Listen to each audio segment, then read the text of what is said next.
Hello. We are here live on Facebook. My name is Rick Dildine. I'm the artistic director at Alabama Shakespeare Festival, and I'm joined by Greta Lambert, the, Hi. the adapter and star of our current production of A Christmas Carol. So we're just going to give folks a little bit of a moment to get on and get settled in. We're so glad you're here. This is part of a live Q&A series that we're doing around our current streaming production of A Christmas Carol, which Greta wrote.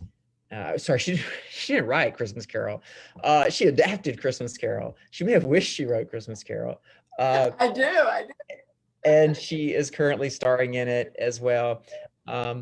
We are so glad that you're joining us for this. We'll be together for about half an hour today, able to take questions from folks and hear what your thoughts are or things that you're thinking about and how we put together this show. Just a little background: we are not like all the other theaters in America where our doors are shut. So we have looked for new ways to continue to deliver our mission. And Greta, I guess it was in October that I called you. Mm-hmm.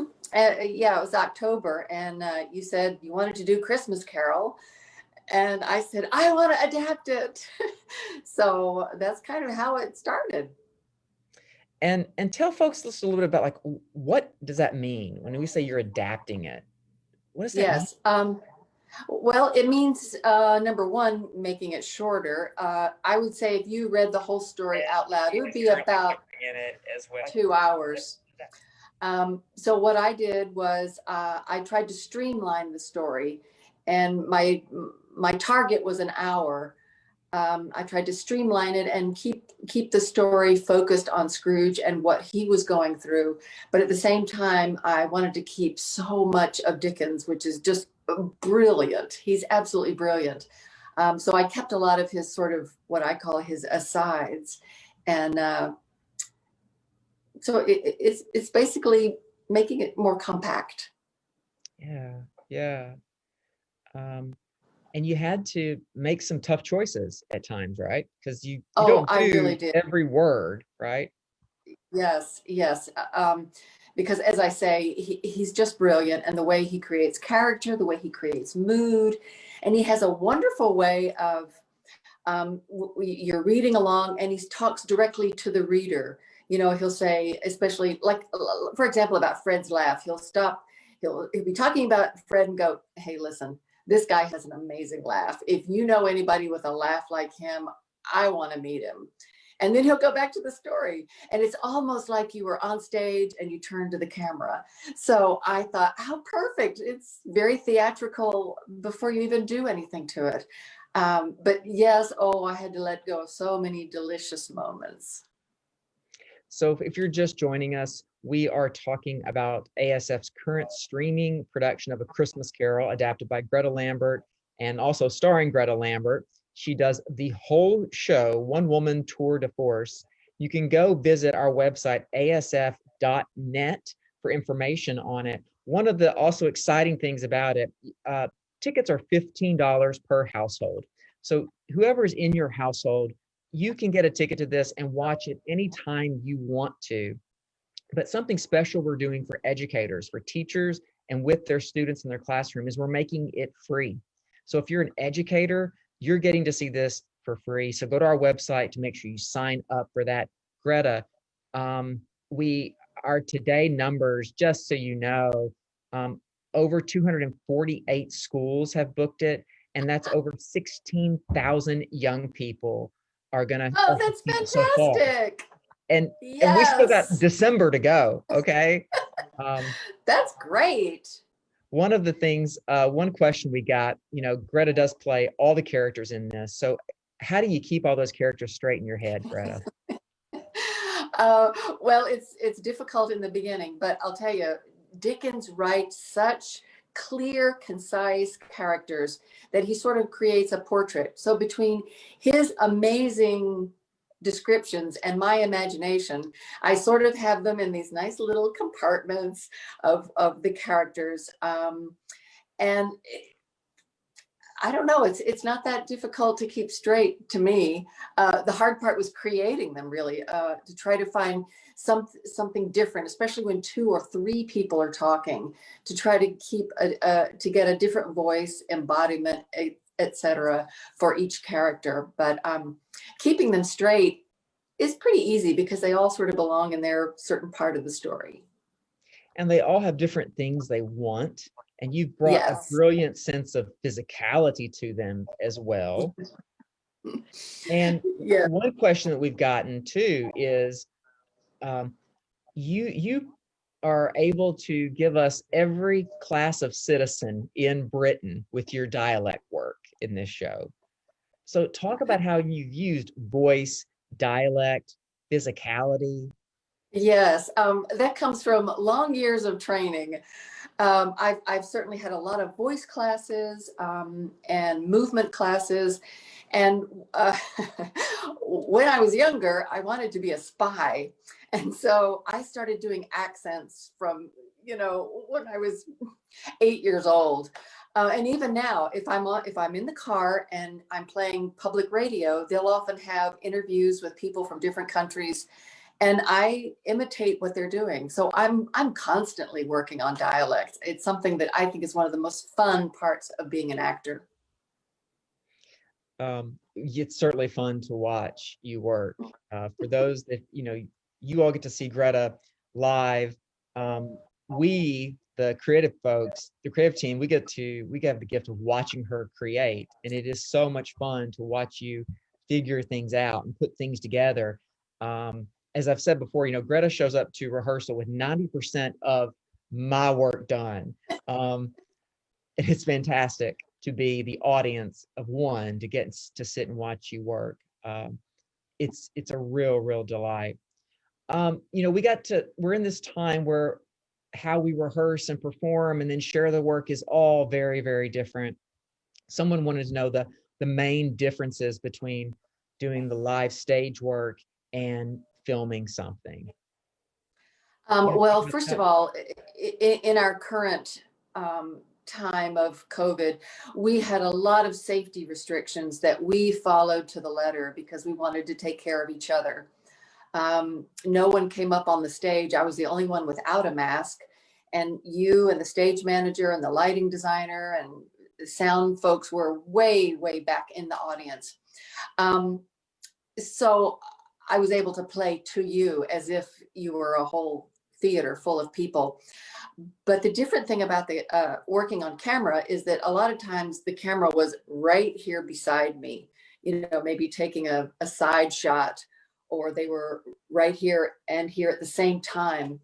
And I think the main thing is just trying to be sure that you are doing your job as truthfully as possible, so that no matter how close or how far away you are, my voice and body and the reality is all as true as it can be. And the big difference from stage to film is that we can stop if we want to. Yes. We can stop. Oh, I like that. Yes.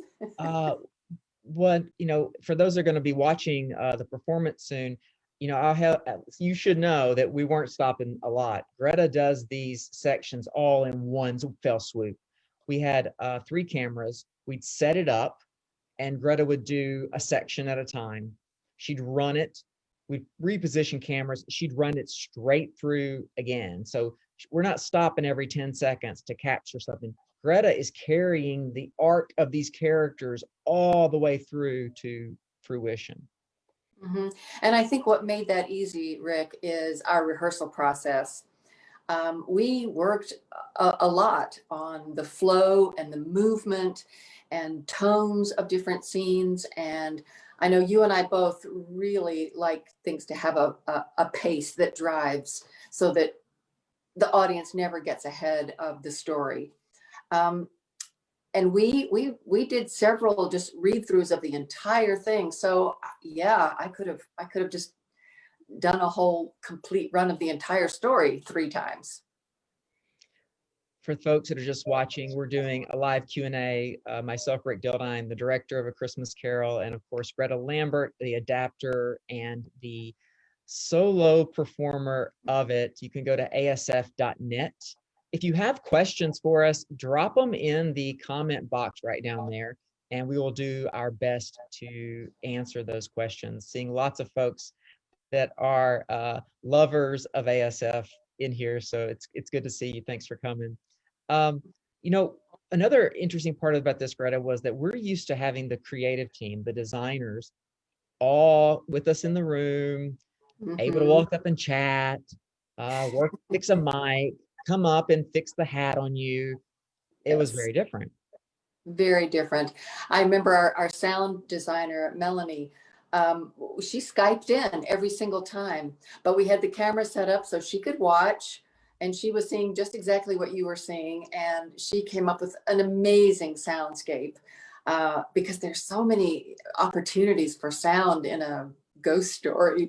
And she found some marvelous sound effects, and the same with the lighting. The lighting is beautiful. It really helped set some of the moods. Yeah, we had different Zooms of Melanie Chen Cole, our sound designer, at different places in the theater. So as I was walking around checking in with other people, Melanie was always there. It became kind of eerie that Melanie was always watching me wherever I went. But she was working with us from on the West Coast. She was in San Diego. So will ASF do more streaming programming in the future?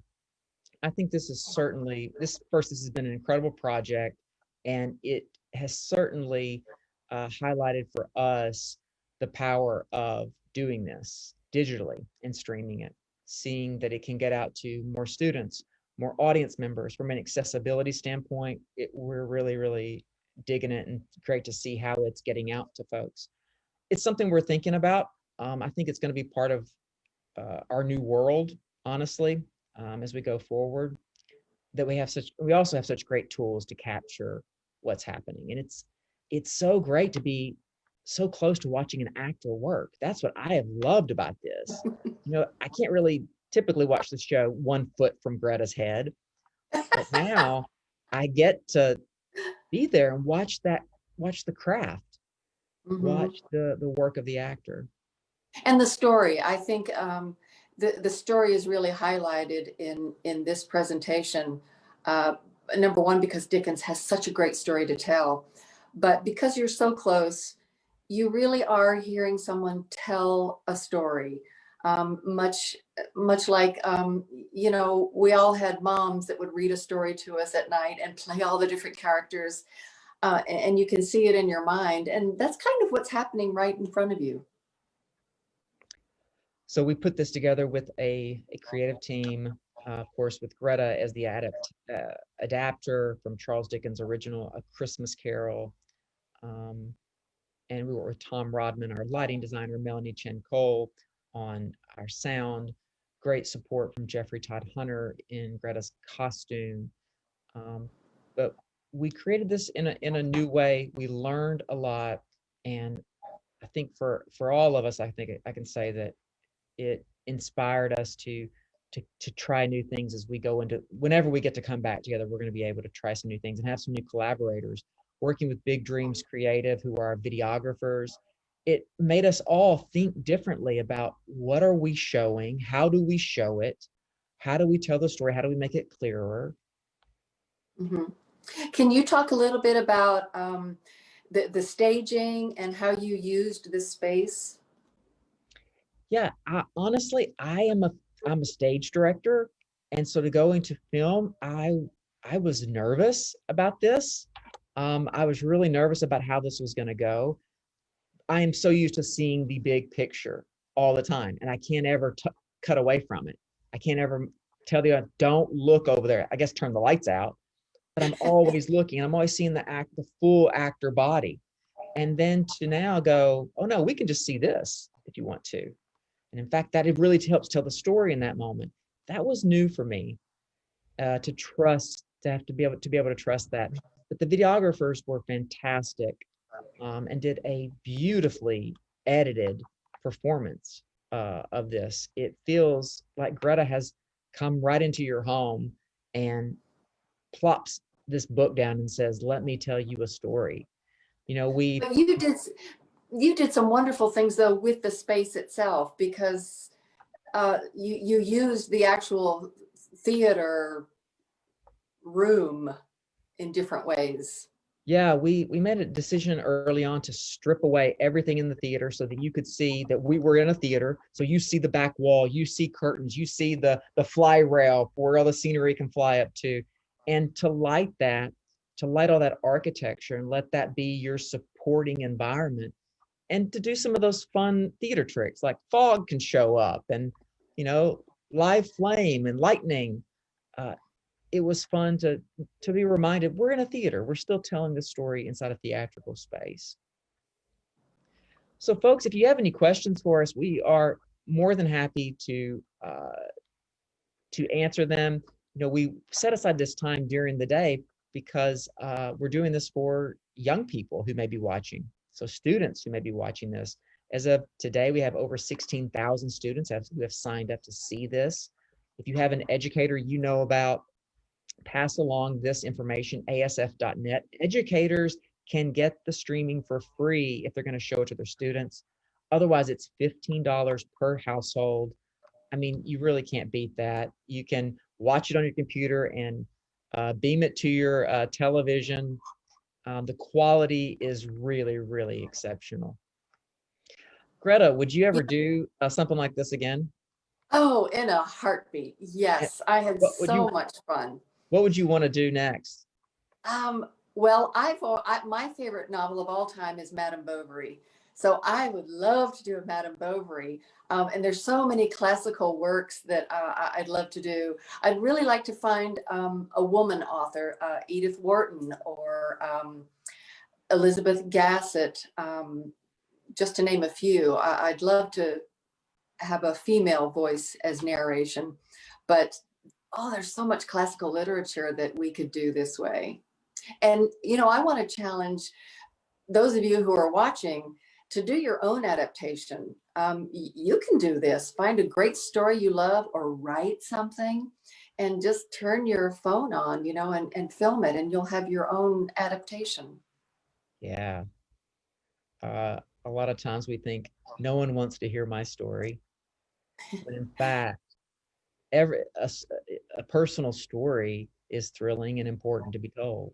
Yes, and everybody has a story. Everybody has a story. Yeah, yeah. Um, Greta is in a new role with Cloverdale Playhouse. They are incredibly lucky to have her leading them now. And yesterday she was speaking on NPR, and I got to learn her first way into theater was with her mother in community theater, right?